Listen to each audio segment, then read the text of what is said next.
Est-ce la mentalité de celui qui dit que le président est sans éducation? Je vous envoie un extrait de sa voix concernant la génération Z, qui a fuité sur les réseaux sociaux. Il exprime son opinion.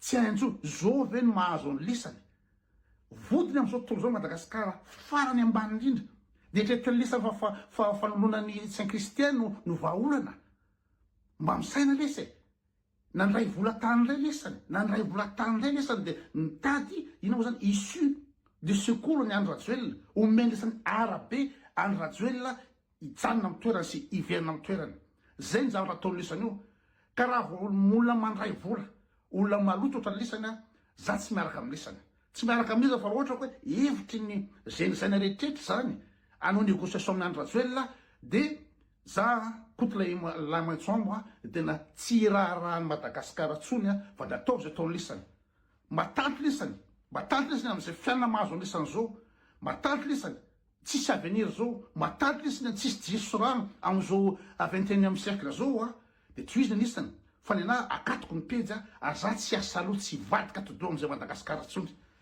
occasion zao it's now or never tenako tamindray mandeha igny c'est maintenant ou jamais.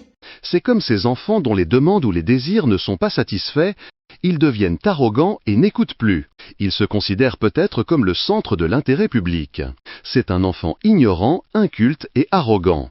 Ne jugez pas les autres car votre caractère est inférieur à celui d'un chien.